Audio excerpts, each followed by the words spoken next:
अकलूज नगर परिषदेची निवडणूक तशी एका शहरापुरती मर्यादित वाटत असली तरी निकालानंतरच मोठे परिणाम जाणवणार असून यावरती अनेकांचं भवितव्य अवलंबून आहे। ही निवडणूक जिंकून मोहिते पाटील भाजप विरोधामधील तिसरा सलग विजय नोंदवत हॅट्रिक करणार की राम सातपुते बाजी मारून आपल्या पदरात विधान परिषदेची आमदारकी पाहून घेणार, याकडे सारांचं लक्ष आहे। निवडणुकीवरती अनेकांचे राजकीय भवितव्यही अवलंबून आहे।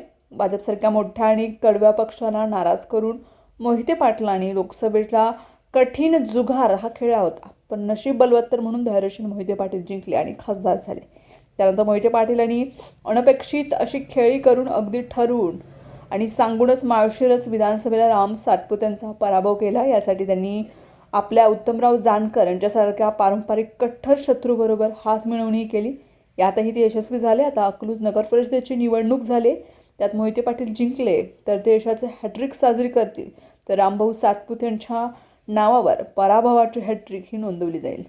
यामुळे मोहिते पाटलांचं राजकीय वजन आणखीन वाढेल। राष्ट्रवादी काँग्रेस शरदचंद्र पवार पक्षाबरोबरच भारतीय जनता पक्षालाही त्यांच्या ताकदीला मानावं लागेल। भाजपने विधान परिषदेचे आमदार रणजितसिंह मोहिते पाटील यांच्या आमदारकीचा कालावधी एप्रिल महिन्यामध्ये संपेल आणि अकलूज नगर परिषद निवडणूक मोहिते पाटील यांनी तुतारी चिन्हावर लढवली असली तर येथे मिळालेले यश रणजितसिंह मोहिते पाटील यांना भविष्यात मोठं पद मिळवून देऊ शकतं।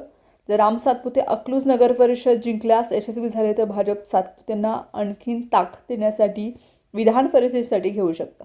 बहुतेक भविष्यातील याच आमदारकीवर डोळा ठेवून सातपुते यांनी अकलूज नगर परिषद अगदी जीव ओतून झुंजवली अशी चर्चा आहे। अकलूज नगर परिषद जिंकली तर येणारी पंचायत समितीची निवडणूक ही सोपी जाणार आहे, हे गणित उघड आहे। लवकरच माळशिरस तालुका पंचायत समितीची निवडणूक लागेल। अकलूज नगर परिषदेच्या निकालाचा या पंचायत समितीच्या निकालावरतीही प्रभाव राहणार आहे, नक्की आहे।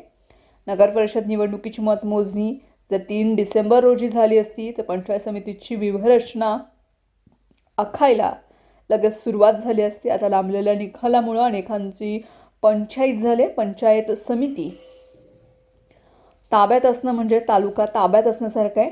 पंचायत समितीवरील सत्ता भविष्यातील आमदारकीचा पाया असतो। माळशिरस तालुक्यामध्ये पाय घट्ट रोवायचे असतील तर तालुक्यामधील ग्रामपंचायती, नगर परिषद किंवा पंचायत समिती ताब्यात असायला हव्यात। यासाठी सातपुते हे प्रयत्नशील असल्याचं दिसून येते। सातपुते यांच्या तालुक्यामधील स्थानिक स्वराज्य संस्थांमध्ये शिरकाव होऊ नये यासाठी मोहिते पाटील आटोकाट प्रयत्न करत आहेत।